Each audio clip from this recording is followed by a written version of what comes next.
अस्सलाम वालेकुम। आज का हमारा सेशन ब्रांड स्टोरी के बारे में है और इसके अंदर हम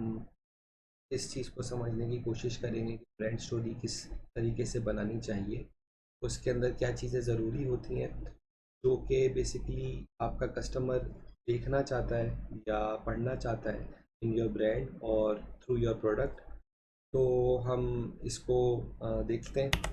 स्टार्ट करेंगे एक छोटी सी डेफिनेशन से ब्रांड स्टोरी के हवाले से। ब्रांड स्टोरी के अंदर क्या क्या चीज़ें फॉल करती हैं। A brand story starts with the past, discusses the present and unfolds the expectations from the future। तो मेन क्वेश्चन किसी भी ब्रांड स्टोरी को बनाने का यही होता है कि आपकी ब्रांड क्यों वजूद में आई है। तो इसको अगर आप एक जनरल ओवरव्यू इसका अगर देखें या जो जनरल आंसर आप इस ब्रांड स्टोरी से देना चाहते हैं अपने कस्टमर्स को, वो यही होता है कि आप एज अ बिजनेस ओनर आपको क्या प्रॉब्लम फेस हुई with in that that industry या जो मार्केट आप टैप करना चाह रहे हैं, उसमें क्या प्रॉब्लम लाई करती थी जो आपने देखा एज एन अपॉर्चुनिटी। उसके लिए आपके पास क्या सॉल्यूशन था और उससे क्या रिजल्ट्स आपने एक्सपेक्ट करे। तो वो पास्ट प्रेजेंट और फ्यूचर वाली जो जो भी चीज़ें हैं ना, वो आप उसके अंदर इस तरीके से कवर करते हैं। तो यही जो है एक सिंपल स्टोरी आप इसके थ्रू कम्युनिकेट कर सकते हैं, जिसमें आप प्रॉब्लम को डिस्कस कर रहे होंगे, जो इवेंचुअल सॉल्यूशन आपने प्रोवाइड करा विद योर प्रोडक्ट और योर सर्विस उसकी बात करेंगे, और इवेंचुअली उससे कस्टमर्स को किस तरीके से फ़ायदा हुआ in the form of your success of your product और ऑफ योर सर्विस। वो एक ब्रांड स्टोरी का पार्ट बनती है। तो ये with respect to your industry change होती हैं कि आप किस डोमेन में काम कर रहे हैं और उसमें उससे रिलेटेड क्या प्रॉब्लम थी, या आपकी प्रोडक्ट से रिलेटेड आपने क्या प्रोडक्ट की वो अपॉर्चुनिटी या वो चैलेंज देखा जो यूज़र्स को फेस हो रहा था, और उसके लिए आपने एक प्रोडक्ट या सर्विस को इंट्रोड्यूस कराया मार्केट में। तो ये जो इंटायर ब्रांड स्टोरी बनाने की इम्पोर्टेंस है, ये मैं आप लोगों को इसलिए समझाना चाह रहा हूँ क्योंकि हम जिस इंडस्ट्री के अंदर काम करेंगे, जिसमें हम अमेज़ॉन की एग्जांपल ले लेते हैं या हम ड्रॉप शिपिंग स्टोर्स की एग्जांपल लेते हैं, तो हम जो काम कर रहे हैं, हम जो प्रोडक्ट्स लॉन्च कराना चाह रहे हैं, वो सारी चीज़ें जो है एक अच्छा इम्पैक्ट तभी बना पाएंगी जब हम एक प्रॉपर ब्रांड स्टोरी लेके चलेंगे। क्योंकि आप जो काम कर रहे हैं, देयर हाई चांस के something similar along the lines कोई और कंपटीटर भी हमारा कर रहा होगा। तो आपको जो यूनिक एस्पेक्ट मिलेगा वो इस लिहाज से मिलेगा कि आपका जो ब्रांड है वो डिफरेंट है या आपका ब्रांड यूनिक है, और आप वहाँ पे सिर्फ एक जो कस्टमर माइंडसेट है वो उसके दिमाग इस चीज़ पे नहीं जाएगा कि यार ये सिर्फ जो है वो एक पैसा बनाने वाला प्रोडक्ट है जो कि सूनर और लेटर जो है वो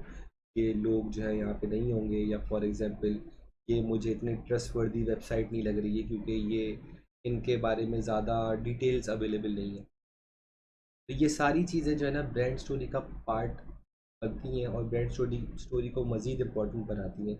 आपके जो जो भी वेबसाइट है, आपके जो प्रोडक्ट जिस पे आप काम कर रहे हैं उससे रिलेटेड आपका एक प्रॉपर ब्रांड हो, और आप उस ब्रांड को लेके एक अच्छा इंप्रेशन अपने कस्टमर्स के सामने शो कर रहे हो, जिसमें आप अपने कस्टमर्स के बारे में जेन्युइनली कंसर्न हो और उनकी प्रॉब्लम्स को सॉल्व करने के लिए आप जो है वहाँ पे मौजूद हो। तो ये बेसिकली एक मैसेज होता है जो आप अपनी ब्रांड स्टोरी के थ्रू कस्टमर्स के सामने रख रहे हो। तो एक अच्छी ब्रांड स्टोरी बनाने में बहुत सारी चीज़ें इन्वॉल्व होती हैं, लेकिन अगर आप हम जिस टाइप का काम कर रहे हैं उसमें एक अच्छी ब्रांड स्टोरी को एक शॉर्ट अमाउंट में बनाने के लिए हमें तीन चीज़ों को दिमाग में रखना है। वो यही कि हम किस प्रॉब्लम को टारगेट कर रहे हैं, हम क्या सॉल्यूशन किस तरीके से प्रोवाइड कर रहे हैं, और उसके क्या सक्सेस है। अच्छा, तो यहाँ पे जो एग्ज़ाम्पल मैंने यूज़ करी है वो मेलचिम की है। मेलचिम को यहाँ पे यूज़ करने की दो वजूहत थी। सबसे पहली तो ये कि हम जिस इंडस्ट्री में काम करेंगे, चाहे वो हम अमेज़ॉन के ऊपर काम करें या हम किसी भी किस्म के ड्रॉप शिपिंग स्टोर पे काम करें, सूनर और लेटर हमारा मेलचिम्प या किसी ईमेल मार्केटिंग सॉफ्टवेयर से वास्ता पड़ता है। तो हम थोड़ा सा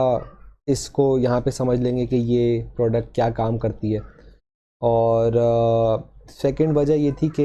ईमेल मार्केटिंग सॉफ्टवेयर इटसेल्फ एक बहुत आपको लगेगा कि बोरिंग सा काम होगा, लेकिन इस ब्रांड ने किस तरीके से इस काम को नॉन बोरिंग बनाया है और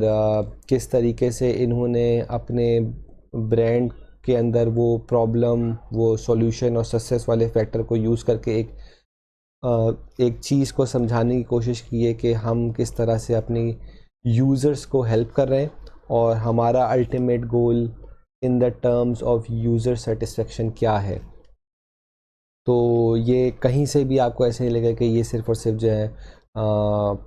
पैसों को की तरफ इनका कोई फोकस है, या ये जो है सिर्फ़ और सिर्फ किसी कस्टमर के जो है वो मनी ग्रैबिंग कोई इनका कोई टैक्टिक है। इनके ब्रांड स्टोरी की क्लियरनेस से आपको ये चीज़ का अंदाज़ा भी हो जाएगा। तो इनकी ब्रांड स्टोरी को ज़रा सा गो थ्रू कर लेते हैं। तो इनकी वेबसाइट में काफ़ी सारी चीज़ें, जैसे आप नोट करें सिंप्लिसिटी के हवाले से, और यहाँ पे जब हम ब्रांड स्टोरी की बात करते हैं तो इन्होंने शुरू में एक ओवरव्यू दे दिया कि what Mailchimp is all about. Mailchimp start हुई थी एक ईमेल मार्केटिंग सॉफ्टवेयर से, लेकिन अब मेलचिम्प जो है एक all in one marketing application, या आप इसको प्लेटफॉर्म कह सकते हैं, जो कि different types of marketing solutions provide कर रहा होता है अपने कस्टमर्स को।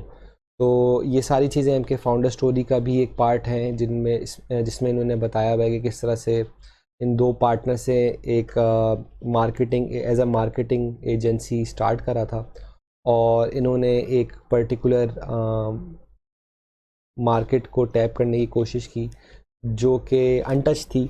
इन अ सेंस के email marketing softwares was a thing of big companies और बिग बिजनेसेस, क्योंकि उनके पास उतने बजट्स होते थे उनको उनको यूटिलाइज़ करने के लिए और एक्सपेरिमेंट करने के लिए। तो मेलचिम्प ने क्या देखा, उन्होंने ऐसी एक अपॉर्चुनिटी देखी जहाँ पे वो ये ईमेल मार्केटिंग सॉफ्टवेयर ऐसे लोगों को या ऐसे बिजनेसेस को टारगेट कर रहे थे उसके थ्रू, जो कि छोटे बिजनेसेस थे या न्यू स्टार्टअप्स थे। तो ये एक अपॉर्चुनिटी इन्होंने देखी, उन्होंने सॉल्यूशन प्रोवाइड किया विद देयर ओन सॉफ्टवेयर, और फिर जो सक्सेस थी वो उन्होंने मज़ीद आगे इस चीज़ को डिस्कस करा कि within a few years जो चीज़ उन्होंने as a side project start की थी, एक छोटी सी टारगेट ऑडियंस को देख के, वो उनका एक मेन टूल बन गया। और अभी उनका जो मेन वर्किंग स्पेस है वो उसी बिज़नेस को टारगेट करना और स्मॉल बिज़नेस एंटरप्रेन्योर्स और न्यू स्टार्टअप्स को टारगेट करना, और उनको ज़्यादा से ज़्यादा वैल्यू प्रोवाइड करना through their solution, through their email marketing software, वो बन गया। और with the passage of time they improved their own software, their own product, और उससे डिफरेंट एस्पेक्ट्स में इवेंचुअली कस्टमर्स का या उनके जो पोटेंशियल बायर्स था उनका फ़ायदा हुआ। तो ये एक बेसिक ओवरव्यू था कि आपको भी किस तरीके से, अगर आप एक स्मॉल ड्यूरेशन में एक अच्छी ब्रांड स्टोरी बनाना चाहते हैं, तो आप किस तरीके से दूसरे लोगों से या दूसरी कंपनी से एक इन्फ्लुएंस ले सकते हैं जो कि आप ही की इंडस्ट्री का पार्ट है, और किस तरह एक अच्छी ब्रांड स्टोरी बना सकते हैं that revolves around your customer rather than your product. तो ये चीज़ नोट करना बहुत ज़रूरी है।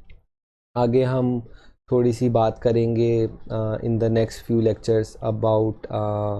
ब्रांड गाइडलाइंस, जिसमें हम मज़ीद इसके ऊपर बात करेंगे कि हम अपनी ब्रांड स्टोरी को किस तरीके से सॉलिडिफाई कर सकते हैं थ्रू अवर ब्रांड गाइडलाइंस, ताकि एक क्लियर और कंसिस्टेंट पिक्चर आपके यूज़र्स को दिखे थ्रू आउट योर वेबसाइट और थ्रू आउट योर कंटेंट। तो इंशाल्लाह नेक्स्ट वीडियो में मिलते हैं। अस्सलाम वालेकुम।